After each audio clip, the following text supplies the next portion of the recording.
Que la grâce et la paix de la part de Dieu le Père et du Seigneur Jésus-Christ soient avec vous.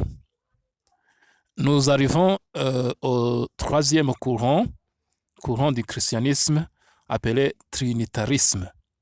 Le trinitarisme, c'est le courant le plus connu parce que la plupart des dénominations chrétiennes confessent ce courant. Le trinitarisme est enseigné dans l'Église catholique, dans la plupart des églises protestantes, dans l'Église adventiste, et beaucoup d'autres groupes confessent le trinitarisme. Donc, ils croient que Dieu est une trinité. Dans l'histoire, le trinitarisme est officiellement reconnu par l'Église catholique depuis 325 jusqu'à 381. Il y a les gens qui disent que dans le concile de Nicée à 325, on a installé la Trinité. Non, ça n'a pas été finalisé dans ce concile. Comme nous allons vous le montrer, dans 325, dans ce concile, on n'a rien dit concernant le Saint-Esprit. On n'a rien dit. C'est dans le second concile de 381, concile de Constantinople, que l'on a donné les détails concernant l'Esprit Saint. Pour dire que la Trinité a été finalisée en 381. La Trinité a été finalisée en 381 avec les détails concernant l'Esprit Saint. Comme vous le voyez sur ce tableau, c'est un tableau qui résume le concile de Nicée, qu'on appelle le symbole de Nicée, et le symbole de Constantinople. Donc, les déclarations de la foi, on les appelait les symboles. Symbole de Nicée et symbole de Constantinople. Pour le Père, il n'y a pas de différence. Pour le Fils, il n'y a pas de différence. Mais pour le Saint-Esprit, sur la colonne des conciles de Nicée, on a dit « Nous croyons au Saint-Esprit » seulement. On n'a rien expliqué sur le Saint-Esprit. Mais dans le concile de Constantinople à 381, on a expliqué maintenant que le Saint-Esprit est Dieu, qu'il est adoré. On a donné des détails sur le Saint-Esprit. C'est pourquoi donc, il faut connaître que les gens qui disent que la Trinité a été adoptée à 325, ce n'est pas vrai. Ça a été finalisé à 381 dans le concile de Constantinople. Alors, qu'enseigne le trinitarisme? Il y a même beaucoup des adeptes, beaucoup de gens qui croient à la Trinité, mais qui ne savent pas exactement qu'enseigne cette Trinité. Il y a 5 points que nous allons parler. Les 5 points. 5 points. Le premier point, la Trinité enseigne qu'il y a 3 personnes. Que dans Dieu, dans un seul Dieu, il y a 3 personnes. C'est le premier point. Le deuxième point, la Trinité enseigne que chacune de 3 personnes est Dieu. Donc, le Père est Dieu, le Fils est Dieu, le Saint-Esprit est Dieu. Pas une partie de Dieu, non, pleinement Dieu. Le Père est pleinement Dieu. Le Fils est pleinement Dieu. Le Saint-Esprit est pleinement Dieu. Mais ils mettent, attention, ce ne sont pas 3 dieux, c'est un seul Dieu. Le troisième point dit que ces 3 personnes ont existé ensemble depuis l'éternité. C'est-à-dire que personne n'a existé avant l'autre, personne n'a existé après l'autre, selon cette doctrine de la Trinité. Donc, le Père, le Fils et le Saint-Esprit ont coexisté ensemble depuis l'éternité. C'est ça le troisième point de la Trinité. Le quatrième point est montré par ce symbole d'Athanase. Le symbole d'Athanase, c'est un théologien qui a bien expliqué le trinitarisme. Il dit que le Père n'est pas le Fils. Le Père n'est pas le Saint-Esprit.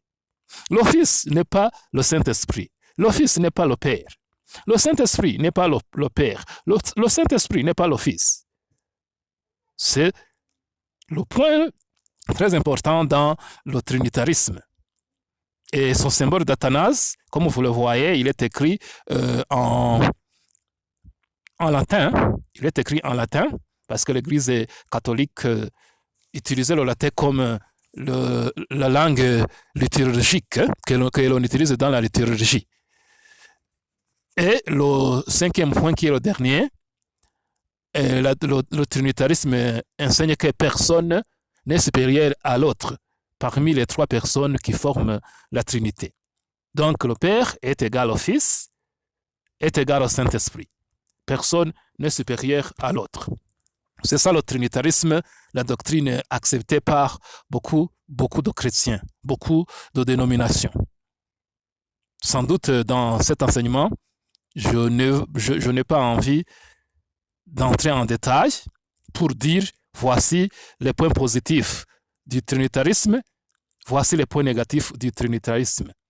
Comme je n'ai pas donné les points positifs et les points négatifs aux autres courants que j'ai déjà expliqués. Le modalisme, l'arianisme et semi-arianisme et le trinitarisme. Et j'aimerais ici vous rappeler que les défenseurs de ces courants, quand ils défendent ces courants, ils sont très virulents. Ils sont très virulents. Donc, ils parlent beaucoup et ils ont des versets à l'appui. Oui, ils ont des versets, des centaines de versets à l'appui. Oui. Tous ces courants ont des versets à l'appui. Mais, quel est le problème avec les défenseurs de ces courants? Surtout les fanatiques. Ils n'acceptent pas les autres versets. Ils s'attachent sur certains versets, mais quand vous les montrez les versets qui contredisent leur courant, ils rejettent ça. Il y a même ceux qui deviennent très colériques. Ils se mettent en colère. Ils vous injurient. Ils ne veulent pas lire les autres versets qui ne collent pas avec leurs interprétations. C'est ça le problème de ces courants humains. Mais tu peux te poser une question. D'où sont provenus ces courants? D'où est provenu le modalisme? D'où est provenu le modalisme? D'où est provenu l'arianisme? D'où est provenu le trinitarisme? Ces courants sont provenus du tâtonnement humain. Le tâtonnement humain.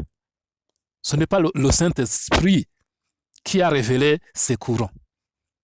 Ce n'est pas le Saint-Esprit qui a révélé le modalisme.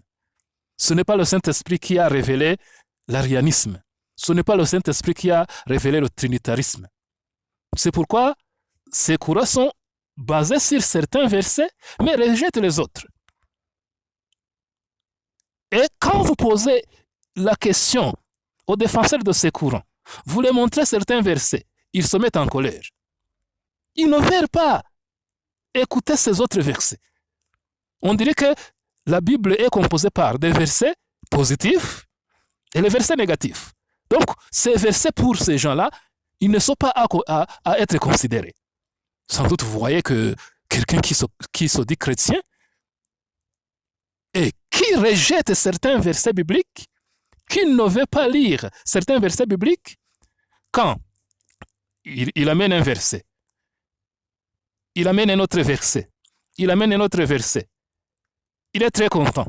Mais quand vous lui donnez un autre verset qui se trouve dans une même Bible, il se fâche. Il se fâche. Pourquoi se fâcher alors qu'on vous montre un verset biblique? On n'est pas dans le Coran, non. On vous donne un verset de biblique dans la Bible. Dans le même livre que tu es en train de puiser les versets que tu donnes. Mais on vous montre un verset de la Bible, tu te fâches. Pourquoi se fâcher? Pourquoi tu te fâches? Parce que ce verset ne colle pas avec ton courant. Pour dire que le trinitarisme, il y a les versets bibliques qui ne collent pas avec le trinitarisme. L'arianisme, il y a les versets bibliques qui ne collent pas avec l'arianisme. Le modalisme, il y a les versets bibliques qui ne collent pas, qui ne peuvent pas coller au modalisme. Et ces versets, maintenant, quand vous les donnez aux fanatiques de ces courants, ils se fâchent. Il y a même ceux qui vous injurient, qui vous traitent de menteurs. Alors que vous montrez un verset. Quand on vous traite de menteur, Parce que vous montrez un verset, c'est la Bible que cet individu a peur menteur. Parce que vous n'avez pas dit votre parole. Vous avez montré un verset biblique que cet individu ne veut pas écouter. Parce que ce verset ne colle pas avec ce courant humain.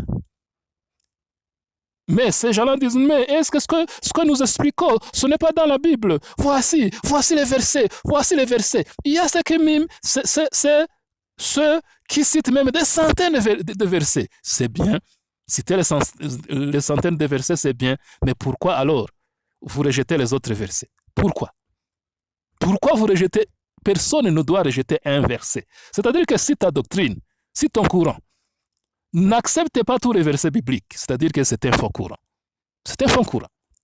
Celui qui a une compréhension parfaite de la Bible accepte tout et absolument tous les versets bibliques, sans aucune distinction.